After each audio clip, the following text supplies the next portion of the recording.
বিভিন্ন অনুষ্ঠান বাড়িতে কাতলা কালিয়া হয়তোবা আপনারা নিশ্চয়ই ট্রাই করেছেন, কিন্তু খুব কম সময়ে আর খুব কম উপকরণ দিয়ে অনুষ্ঠান বাড়ির মতন পারফেক্ট স্বাদে কাতলা কালিয়া বাড়িতেই কিভাবে খুব সহজে তৈরি করে নেওয়া যেতে পারে সেটাই আমি আজকের এই ভিডিওতে শেয়ার করব। তো তাহলে আমাদের আজকের এই রেসিপিটি শুরু করা যাক। আর আমি প্রিয়াঙ্কা আপনাদের সকলকে আমার চ্যানেল ডিলিশিয়াস রেসিপি বাংলাতে স্বাগত জানাই। তো তাহলে আমাদের আজকের রেসিপি অনুষ্ঠান বাড়ির মতন কাতলা মাছের কালিয়া তৈরি করতে আমি এখানে নিয়েছি 7 পিস কাতলা মাছ। মাছগুলোকে ভালো করে ধুয়ে পরিষ্কার করে নেওয়ার পর একটা সিম্পল ম্যারিনেশন করে নেওয়ার জন্য আমি অ্যাড করে নিলাম হাফ চা চামচ পরিমাণে হলুদ গুঁড়ো আর স্বাদ অনুসারে রেগুলার সল্ট। তো এবারেই নুন ও হলুদটাকে দিয়ে মাছের এপিট ওপিট দুটো পিঠ খুব ভালো করে ম্যারিনেট করে নেব।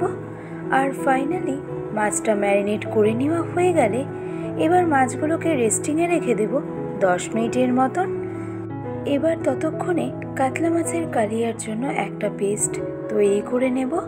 আর তার জন্য ব্লেন্ডিং জারের মধ্যে আমি দিয়ে দিলাম দুটো মিডিয়াম সাইজের রাফলি করে টুকরো করে রাখা পেঁয়াজ, সাথে ঝালের জন্য অ্যাড করলাম 5টা কাঁচা লঙ্কা ও 5টা শুকনো লঙ্কা। নেক্সট অ্যাড করব 7 পিস মাছের জন্য 7টা রসুনের কোয়া ও সবশেষে অ্যাড করে নেব 4 টুকরো আদার স্লাইস। এবার এই সবগুলো ইনগ্রেডিয়েন্টের থেকে একটা স্মুথ পেস্ট আমাদেরকে তৈরি করে নিতে হবে, যেন এই পেস্টের মধ্যে কোনো রকম দানা দানা একদমই না থেকে যায়। আর ঝালের পরিমাণটা অবশ্যই আপনারা নিজেদের স্বাদ অনুসারে দেবেন। তো এবার ফাইনালি মেন রান্নাটা শুরু করব। আর তার জন্য কড়াইতে আমি দিয়ে দিলাম 3 টেবিল চামচ পরিমাণে সর্ষের তেল। এবার এই সর্ষের তেলটা কড়াইয়ের চারপাশে এভাবে একটু স্প্রেড করে নেওয়ার পর গ্যাসের ফ্লেমটাকে একদম মিডিয়াম টু হাইতে রেখে তেলটাকে খুব ভালো করে গরম করে নেওয়ার পর আমি অ্যাড করে নিলাম খুব অল্প পরিমাণে রেগুলার সল্ট। আর তারপর নুনটা তেলের মধ্যে খুব ভালো করে মিশিয়ে নিয়ে এবার 10 মিনিট আগে ম্যারিনেট করে রাখা মাছগুলোকে একে একে ফ্রাই করে নেব। তবে একসাথে অনেকগুলো মাছ একবারে কিন্তু ফ্রাই করা যাবে না, তাহলে সেক্ষেত্রে মাছগুলোকে উল্টানোর সময় ভেঙে যাওয়ার কিন্তু একটা সম্ভাবনা থাকে। আর তাই চেষ্টা করবেন মাছগুলোকে ব্যাচ ওয়াইজ ফ্রাই করে নেওয়ার। তো মিডিয়াম টু হাই ফ্লেমে মাছগুলোকে আমাদের একটু লাল লাল করেই ফ্রাই করে নিতে হবে। আর এক পিঠ লাল করে ফ্রাই করে নেওয়া হয়ে গেলে মাছগুলোকে হালকা হাতে উল্টে দিয়ে মাছের অপর পিঠটাকেও আমাদের একইভাবেই লাল করে ফ্রাই করে নিতে হবে। আর ফাইনালি মাছের দুটো পিঠ সমানভাবে ফ্রাই করে নেওয়া হয়ে গেলে এবার মাছগুলোকে তুলে আমি রেখে দেব একটা ডিশের মধ্যে। তো তাহলে সবগুলো মাছ আমাদের ফ্রাই করে নেওয়া হয়ে গেল। এবার একটা প্লেটের মধ্যে আমি নিয়েছি একটা তেজপাতা, হাফ চা চামচ পরিমাণে গোটা সাদা জিরে, 4টে রেগুলার এলাচ, একটা দারচিনি স্টিক ও 2টো লবঙ্গ।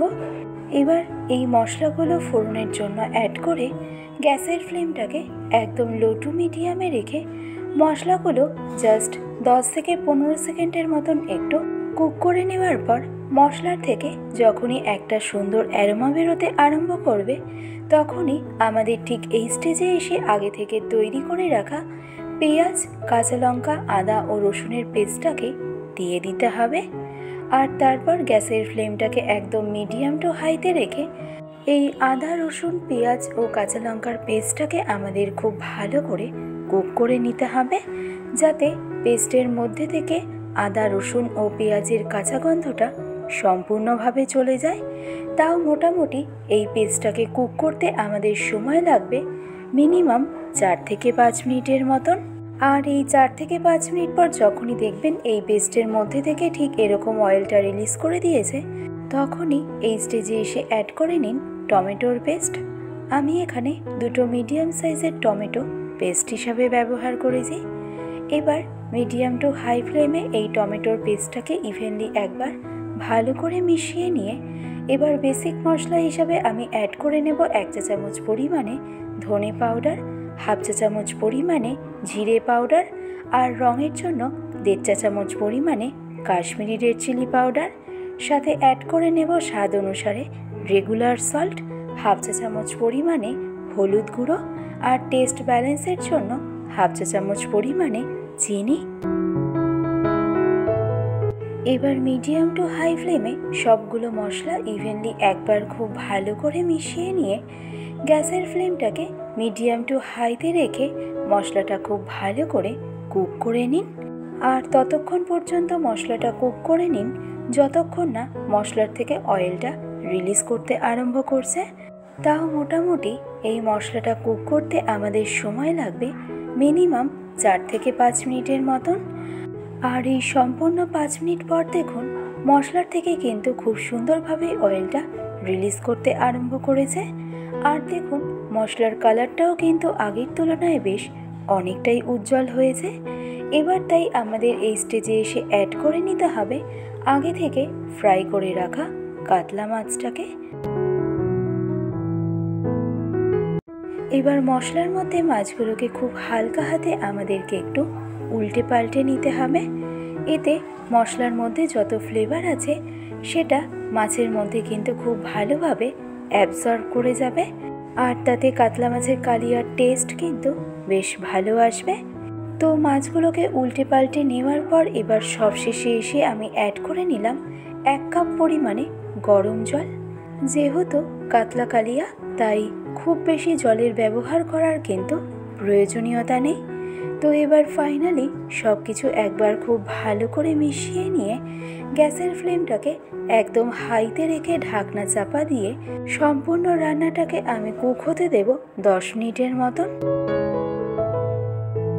এবার 10 মিনিট পর ঢাকনা খুলে দেখুন এই স্টেজে আমাদের কাতলা কালিয়া কিন্তু অলমোস্ট রেডি। আর দেখুন গ্রেভির থেকেও কিন্তু খুব সুন্দরভাবে অয়েলটা রিলিজ করে দিয়েছে। আর তাই সবশেষে আমি অ্যাড করলাম হাফ চা চামচ পরিমাণে এলাচের গুঁড়ো। আর এই এলাচের গুঁড়ো কাতলা কালিয়ার টেস্টকে কিন্তু ভীষণভাবেই বাড়িয়ে দেয়। তো এবার এলাচটা ভালো করে মিশিয়ে নিয়ে গ্যাসের ফ্লেমটাকে অফ করে দিয়ে এবারেই সম্পূর্ণ রান্নাটাকে 10 মিনিটের জন্য আমি স্ট্যান্ডিং টাইমে রাখবো। আর তারপর ফাইনালি সার্ভ করে নেব আমাদের আজকের রেসিপি কাতলা কালিয়া। গরম ভাতের সাথে এই কাতলা কালিয়া খেতে কিন্তু জাস্ট অসাধারণ লাগে। ভালো লাগলে রেসিপিটি অবশ্যই এইভাবে ট্রাই করে দেখুন। আশা করছি আপনাদের সকলের ভীষণই ভালো লাগবে। আজকের ভিডিওটি তবে আমি এখানেই শেষ করছি। আবার চলে আসব অন্য কোনো এক রেসিপির আপডেট নিয়ে। ভালো থাকবেন, সুস্থ থাকবেন। ধন্যবাদ।